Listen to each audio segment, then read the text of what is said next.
ተወዳጅ መሆን ልዕለ ኃይል ነው። በሮችን ያስከፍታል፣ እድሎችን ያመጣል፣ እንዲሁም ህይወትን በብዙ እጥፍ ቀለል ያደርጋል። አብዛኛው ሰው የማያውቀው እውነት ያለው እዚህ ጋር ነው። ብዙዎች ተወዳጅ ለመሆን ከልክ በላይ ይጥራሉ፣ ለዛም ነው ማይሳካላቸው። ትኩረት ለመሳብ የማይሆኑት የለም። ከመጠን በላይ ያስረዳሉ፣ ከልክ በላይ ጥሩ ይጫወታሉ፣ ወይ ደግሞ ከተባለው ነገር ሁሉ ጋር ይስማማሉ። በመጨረሻም ከበሬታ በማግኘት ፈንታ ምስኪንና ደካማ ተደርገው ይወሰዳሉ። ነገር ግን ትኩረት ለማግኘት ምንም መለማመጥ ሳያስፈልጋችሁ የውሸት ፈገግታ እንድታሳዩ ሳትገደዱ ወይም ያልሆናችሁትን እንደሆናችሁ ሳታስመስሉ ሰዎች በቀላሉ እንዲወዷችሁ ሊያደርጉ የሚችሉ መንገዶች እንዳሉ ብነግራችሁስ? ስለዚህ ዛሬ ሰዎች ወደ እናንተ እንዲሳቡ የሚያደርጉ ሳይኮሎጂካል ብሉፕሪንት ሰጣችኋለሁ። ይህንን ወሳኝ ቀመር አንዴ ከተረዳችሁት ተቀባይነትን ለማግኘት የምታሳድዱት ምንም ነገር አይኖርም። ነገሩ ራሱ እየተንደረደረ ወደ እናንተ ይመጣል። እስከ መጨረሻው መከታተላችሁን እርግጠኛ ሁኑ። ለዚህ ቻናል አዲስ ከሆናችሁ ሰብስክራይብ በማድረግ ቤተሰብ ሁኑ። 1.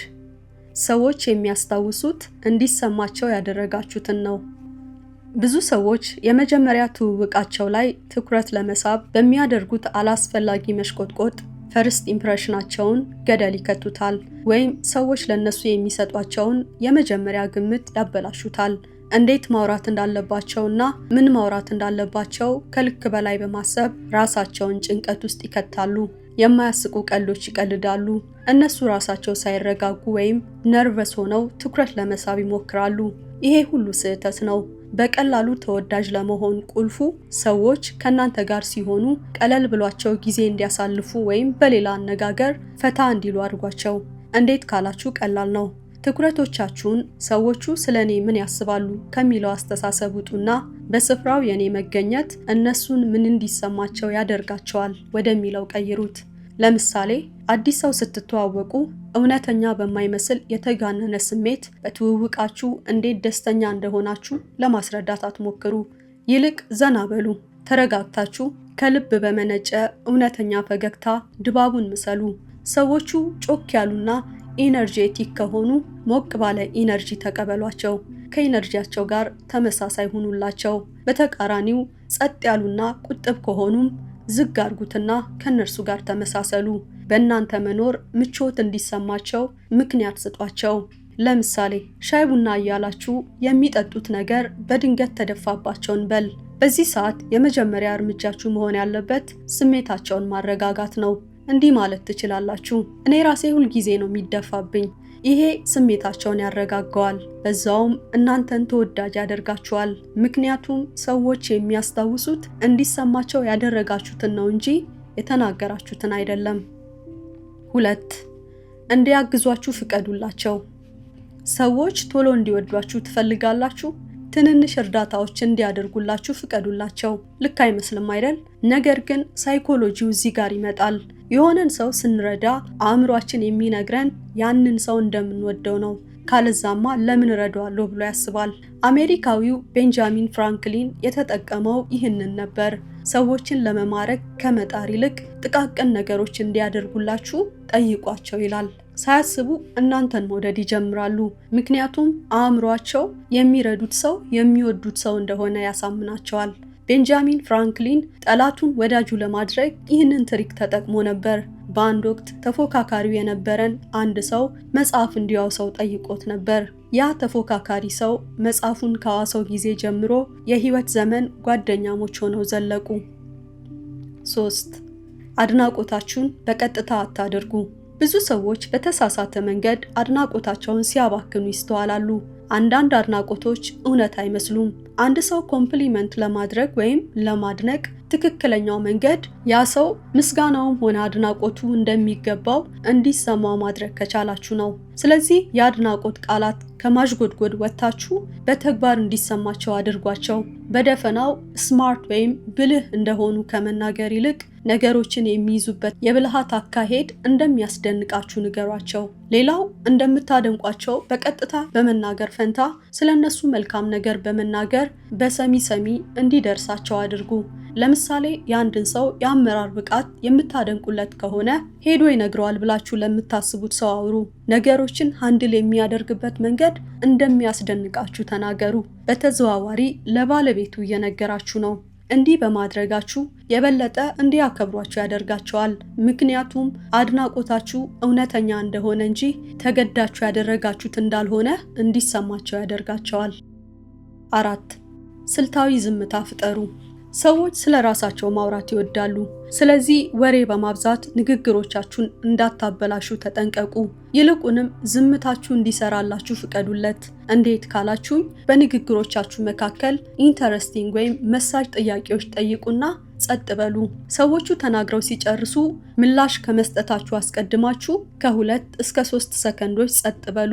ይሄም ስለተናገሩት ነገር እያሰባችሁ እንደሆነ እንዲያስቡ ያደርጋቸዋል።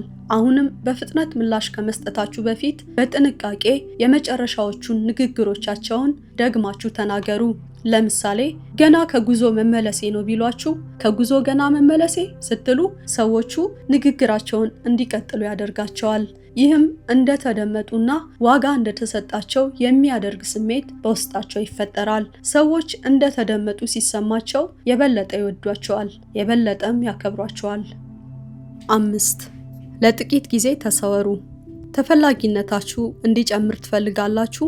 ሰዎች አለመኖራችሁን እንዲያስተውሉት ወይም አለመኖራችሁ ለውጥ እንዳለው እንዲሰማቸው አድርጓቸው። አብዛኛው ሰው በተፈለገበት ጊዜ ሁሉ የሚገኝ ነው። ሁልጊዜ ምላሽ ይሰጣል። ነገር ግን ለጥቂት ጊዜ ብትሰወሩ ሰዎች በድንገት ዋጋችሁን ያስተውሉታል። ግንኙነቶቻችሁን አጠንክራችሁ ያዙ፣ ነገር ግን አልፎ አልፎ ተሰወሩ። ለምሳሌ ንግግሮቻችሁ በጣም በተሟሟቀበት ቅጽበት ትታችሁ ሂዱ፣ ወይም ንግግሮቻችሁ በጣም አሪፍ እየሆኑ ሲሄዱ አቋርጡትና ሂዱ። እንዲህ ስታደርጉ የበለጠ እንዲፈልጓችሁ ያደርጋቸዋል። አስታውሱ፣ እንደዚህ የምታደርጉት ሁልጊዜ አይደለም። ይሄ ክላሲክ ሳይኮሎጂካል ትሪክ ይባላል። የምትገኙበትን ቦታ በገደባችሁ ቁጥር ዋጋችሁ እየጨመረ ይሄዳል። ተገማችነታችሁ እያነሰ በሄደ ቁጥር ሰዎች ስለናንተ ማሰብ ይጀምራሉ። ስለናንተ የበለጠ ባሰቡ ቁጥር የበለጠ እየወደዷችሁ ይሄዳሉ። 6. ተቃርኖ ፍጠሩ። ይሄ ትሪክ ሪቨርስ ቫልዩ ፕሮጀክሽን ተብሎ ይጠራል። ሁልጊዜ ካጠገባችሁ የማይታጡ ሰዎች፣ ትኩረቶቻችሁን አጥብቀው የሚፈልጉ፣ ከእናንተ ይሁንታን ለማግኘት የሚለማመጧችሁ በሚያሳዝን ሁኔታ ክብር አያገኙም። እንደውም ክብራቸውን ያጣሉ። ነገር ግን በተቃራኒው ጥርጣሬዎችን በልባችሁ የሚፈጥሩ ወይም ፍላጎቶቻቸውን በማትጠብቁት መንገድ የሚያሳዩአችሁ ሰዎች፣ እነሱ ሰዎች የበለጠ ተፈላጊ ናቸው። እውነታው ሰዎች የሚወዷችሁ በማንነታችሁ አይደለም።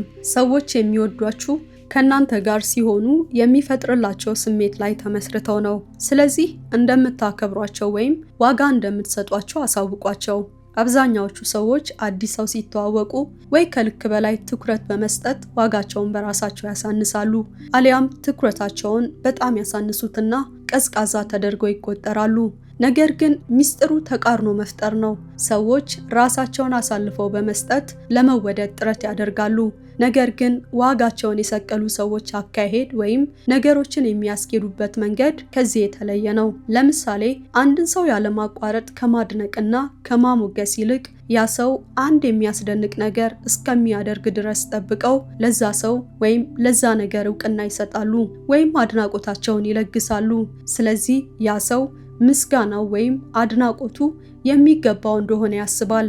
አስታውሱ፣ ሰዎች የሚወዷችሁ በተናገራችሁት ነገር ላይ ተመስርተው ሳይሆን በፈጠራችሁላቸው ስሜት ላይ ተመስርተው ነው። ስለዚህ እነዚህንና የመሳሰሉ ትሪኮችን በመጠቀም ሰዎች በቀላሉ እንዲወዷችሁ ማድረግ ትችላላችሁ። እስከዚህ ድረስ አብራችሁን ከቆያችሁና ቪዲዮ ጠቃሚ እንደሆነ ከተረዳችሁ ላይክ፣ ሼር፣ ሰብስክራይብ ማድረግ እንዳትረሱ። ሰላም ቆዩልኝ።